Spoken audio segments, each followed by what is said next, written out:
हाँ, यकीनन देखिए पिछले 5 साल के बनिस्बत हमने 5 साल बड़ी मेहनत की। हमारे शौकत साहब, हमारे संगठन के जिम्मेदार आदिल अलवी और हमारे चीफ स्पोक्स पर्सन इन सब ने बड़ी मेहनत की और उसका नतीजा ये निकला कि जो जिला परिषद के चुनाव हुए हैं उसमें हमने करीब 25 से 26 हमारे कैंडिडेट जीते और 40 से 50 के करीब हम लोग दूसरे मुकाम पर आए हैं। तो पहले के बनिस्बत हमारा संगठन करीब 50 से 55 जिलों में बड़ा मजबूत है और हमको यकीन है कि इस बार इंशाअल्लाह ताला उत्तर प्रदेश की जनता हमको अपनी दुआओं से, अपनी मोहब्बतों से, अपनी वोट से नवाजेगी और हमारे कैंडिडेट उत्तर प्रदेश की विधानसभा में विधायक बनकर जाएंगे। मुद्दा क्या रहेगा सर, डेवलपमेंट, प्रोग्रेसिव सोच या फिर हिंदू मुसलमान?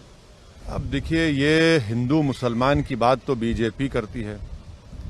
इनके लिए तो ये बता ही नहीं सकते ना डेवलपमेंट, क्योंकि कोरोना के सेकेंड वेव में पूरे देश में और खासतौर से उत्तर प्रदेश में तो बीजेपी कहीं नजर नहीं आई। और मैं फिर से कह रहा हूं कि सेकेंड वेव में 3 से 4 लाख लोगों की मौत उत्तर प्रदेश में हुई है।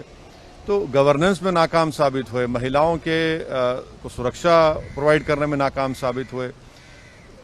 हिंदू मुस्लिम की बुनियाद पर ही तो कानून बनाए जा रहे हैं कि कोई मजहब तब्दील नहीं करेगा, कोई शादी करना है तो पूछना पड़ेगा, कोई खाना खाएगा तो पूछना पड़ेगा। तो ये तो बीजेपी कर रही है।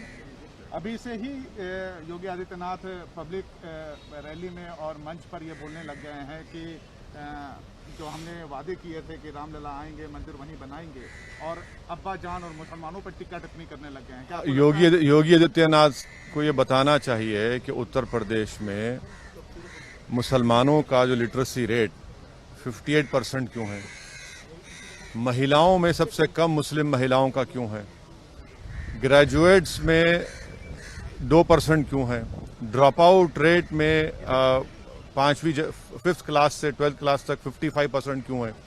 उन्होंने क्या किया एजुकेशन के मामले में बताइए। आए दिन दलित शेड्यूल कास्ट पर उन पर जुल्म होते रहता है, महिलाओं का रेप होता है। डेवलपमेंट उन्होंने क्या किया, सेकेंड कोरोना वेव में गंगा के ऊपर पानी पर लाशें तीर रही थी और आप कुछ जरा भी इंसानियत आपके सीने में नहीं है कि आप इसको अपनी गलती मानते हैं। आप कह रहे नहीं, वो तरीका है लोगों का पानी में बहाने का, नदी के किनारे दफना देने का।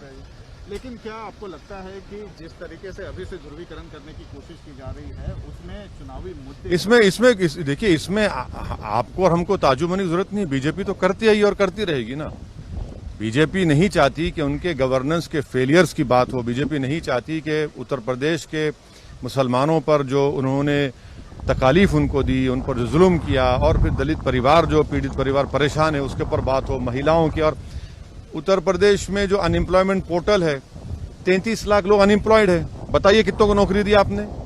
आपके गवर्नमेंट पोर्टल पर 33 लाख अनएम्प्लॉयमेंट के नाम रजिस्टर हुए, इस पर कोई बात नहीं करना चाह रही।